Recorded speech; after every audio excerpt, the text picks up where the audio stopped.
அத்தியாயம் அந்நாசியாத். மக்காவில் அருளப்பட்டது.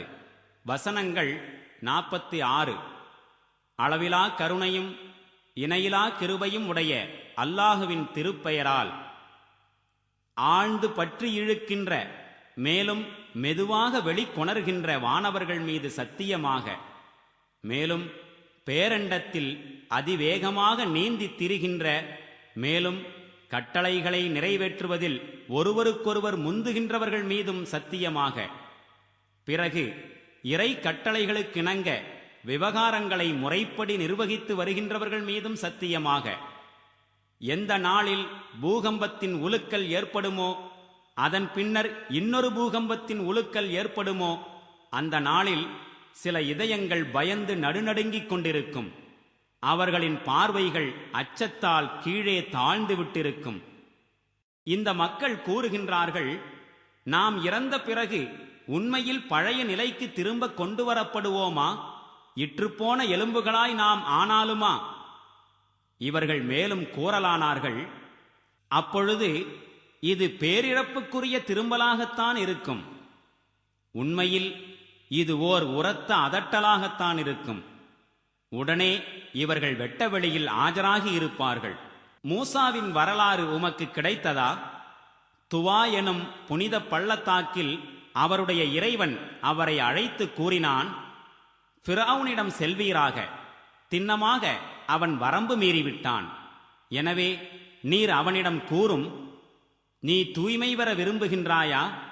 மேலும் உன் இறைவனின் பக்கம் செல்லும் வழியினை நான் உனக்கு காண்பிக்கட்டுமா? அதன் மூலம் அவனை குறித்து உனக்குள் அச்சம் ஏற்படும். பிறகு மூசா ஃபிரௌனிடம் சென்று அவனுக்கு பெரும் சான்றினை காண்பித்தார். ஆனால் அவன் அதனை பொய்யெனக் கூறினான்.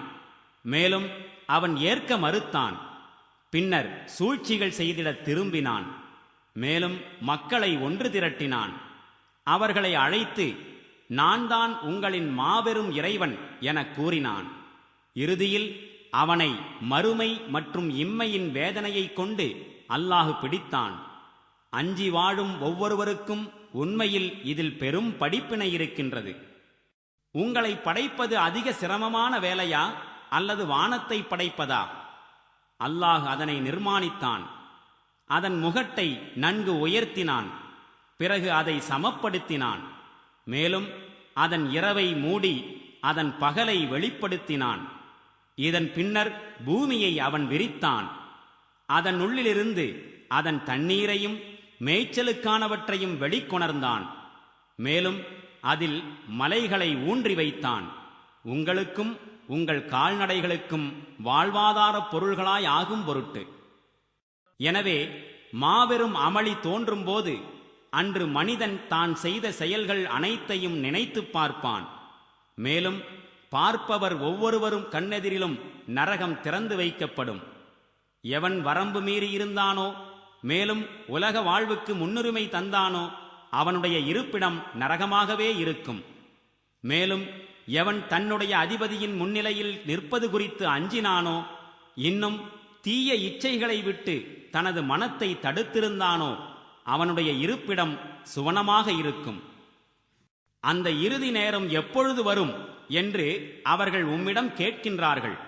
அந்த நேரத்தை பற்றி கூறுவது உம்முடைய பணியல்ல.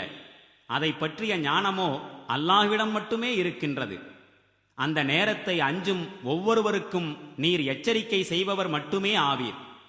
இவர்கள் அதனை கண்டுகொள்ளும் நாளில் ஒரு பிற்பகல் அல்லது முற்பகல் வரையில் மட்டுமே இவ்வுலகில் அல்லது மரண நிலையில் தாங்கள் தங்கியிருந்தது போன்று அவர்களுக்கு தோன்றும்.